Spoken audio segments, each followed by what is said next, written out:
Salut à tous, c'est Antoine Moreau. Si vous aimez les voitures, vous êtes au bon endroit.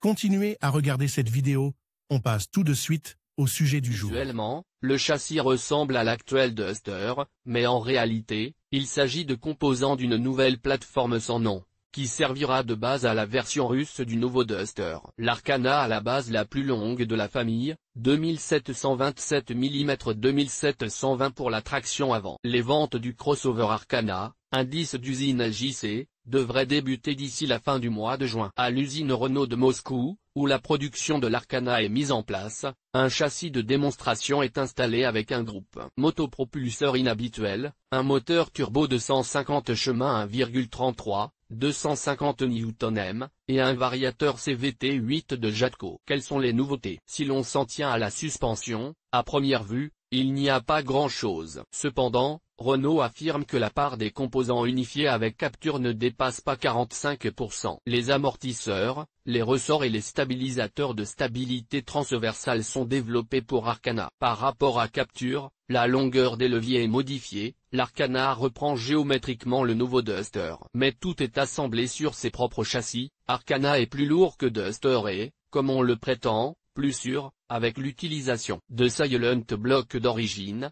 l'élastocinématique est unique. Renault évite les associations avec l'ancien Duster, que le consommateur associe à une mauvaise ergonomie et à des matériaux bon marché. Mais la continuité architecturale est évidente. L'une des principales nouveautés est un mécanisme de direction avec amplificateur électrique à productivité variable sur un arbre. Et enfin le réglage d'une colonne sur deux plans. D'ailleurs, le nœud avec réglage au départ apparaîtra inévitablement sur le capture, puisqu'il s'agit d'une question d'unification réalisable des voitures produites à Moscou. L'ancien Duster n'est pas menacé de modernisation, mais le nouveau utilisera les solutions présentées sur l'Arcana. Sa plateforme, selon les spécialistes de Renault, est plus moderne que celle utilisée actuellement par Dacia en Europe. Le plaisir de conduire au sens traditionnel du terme était une priorité dans le cahier des charges de l'Arcana. Le bureau russe de Renault souligne que c'est Moscou qui a dicté les conditions dans lesquelles le caractère de conduite de la voiture a été façonné. Mais en même temps, il doit offrir le niveau ferme de douceur d'une conduite et la capacité de puissance d'une suspension. Le choix des pneus de la configuration primaire avec marquage M+S,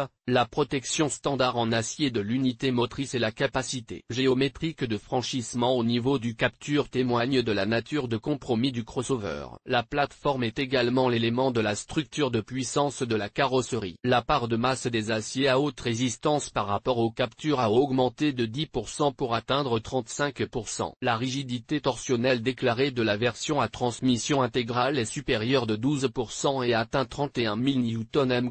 C'est un chiffre intéressant, comparable à celui de la BMW X3. Ainsi, l'Arcana recevra jusqu'à 6 airbags, le Capture n'en a pas plus de 4, et revendique officiellement une estimation élevée. Des crash tests indépendants ARCAP, menée par AutoReview. Mais cette série n'implique pas d'impact latéral. La principale nouvelle concernant le groupe motopropulseur est que les représentants de Renault n'ont pas osé confirmer la localisation du TCI 150 Turbo 4 à Togliatti. Dans un premier temps, les moteurs 1.33 seront livrés en Russie depuis l'Espagne, et les variateurs depuis le Mexique. Les Français ne sont pas non plus prêts à annoncer toute la gamme de moteurs et de boîtes d'Arcana, même s'il est clair que la combinaison d'un moteur suralimenté et d'un variateur ne sera pas la plus demandée. Mais il est maintenant plus important de créer un effet de nouveauté. Arcana est présenté comme une vitrine de solutions d'avant-garde. Lors du séminaire technique, les automobilistes français confirment ce que les Vassov,